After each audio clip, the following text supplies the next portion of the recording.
And we're back. Car, I tweeted at you, and now I'm tweeting at you to your face. We need this thing. What is this? I mean, the only thing that's stopping us is just nothing. I don't have $100 million to give you. I could buy you lunch. We could probably do it for a little more than lunch. Do you even have a podcast? First of all, do you even have a podcast for me to buy? Or did you just make up a podcast for me to buy? You told me you had a podcast. What is this podcast you have? It's called Early Days. You can buy that one.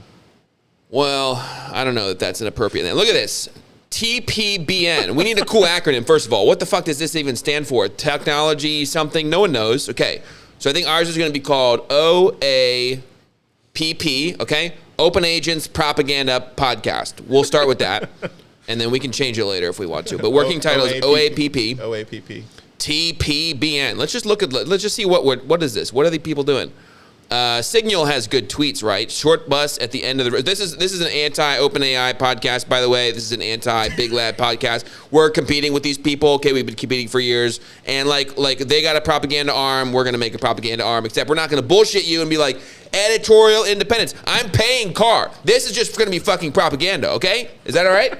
Let's just call the spade the spade. Now, let's take a look at this. Signal has talked to probably at least 10 people I deeply respect about this OpenAI move, almost universally touted as complete WTF. Blah, blah, blah, blah, blah. Significant downside. Look at this. Let's read this. I have no idea who this is, but I like the word, so let's read it. I've previously wondered if OpenAI might be like Twitter, another text-centric company that fell backwards into a huge market and never developed into a functional business because of it.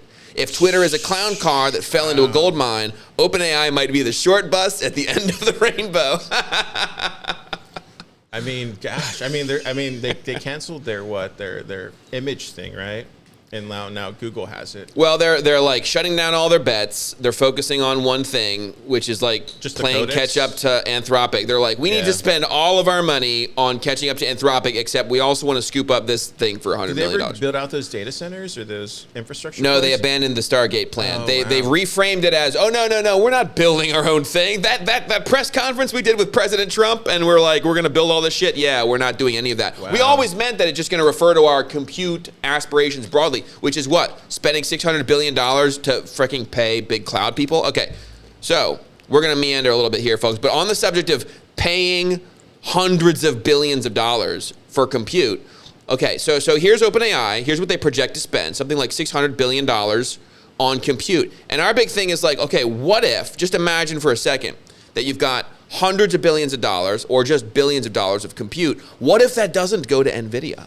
What if that doesn't go to the big cloud companies? What if we can have a way to have models trained by retail consumer compute, like some of these other projects are already starting to doing, where they're doing these large decentralized training runs? Here's an example. Okay, so here's our guy, Cero. So we threw a little bit of Bitcoin at Cero here. Amazing open source AI developer. Follow him and support him if you haven't. But here's a tweet that he has, and I riffed off this, but this is good. So he says, this didn't receive the attention it deserved. They being this BitTensor subnet, more on that skeptically in a second, but this didn't receive, okay. They pre-trained this model, completely peer-to-peer, no data centers. Everything was done over a permissionless network. I have tried the model. It's honestly not a good LLM, but that's beyond the point. We need this. We need an alternative. So download open code, download Pi, pay for open source, share your AI sessions, learn to do RL. We can't be at the mercy of any lab. Agreed. Now, we want to do all that, yes, but we don't want you to have to learn to do RL. Let's like kind of crowdsource that. What we want is for you to be able to like install our app, and then you click the button and you're using your compute. So we're going to do our own version of this with 100 times the participants. So the Templar BitTensor run, they had 70 people. You contribute your compute, you turn on your thing, you send some compute here and there. That Mac Air right there. Yeah, that'll be one of our devices. Like, why stop at 70 people? Well, maybe because you only had 70 people who give a shit about your shitcoin, Tau. Well, how about you use Bitcoin? Because everyone wants Bitcoin. It makes sense. So let's get 700 people. Let's get 7,000 people. Let's get 70,000 people. Let's pay every single fucking person who's got spare compute sitting on their desk that they're not doing anything with to contribute to a massive fucking training run. Why not? Sats flow, I mean. So we're gonna have to do a little bit of like research about like no one's done a training run at that scale. No one's. But so just we'll get more into the details of that. And look, the point is not to build a model that competes with Quen, but there's things that these models could be specialized to do. Models that focus on local, edge, agentic tool use. And then we've talked about this Perceptive post. Like, there's some pretty advanced shit that we can do that the other labs wouldn't be able to do. Kind of break down, like, how you see, like, the autopilot stuff. I know you just dropped the new one last week. Like, how do you see that kind of, like, working together in conjunction with kind of, like, this OpenAgents kind of distribution network you're kind of building? Yeah, how do you see it all playing we out? want people to be able to install a single piece of software that does a bunch of cool shit for you. So right now, obviously, OpenClaw has proven that people want personal. Is the camera right there? It's this one right here. Yep. OpenClaw has proven that people want a personal agent, like fastest open source project. It's obviously like not very good, and you can see all of the people, at least on my timeline, like happily switching from OpenClaw to Hermes agent from Noose. Noose, big fans of Noose. Hermes is awesome.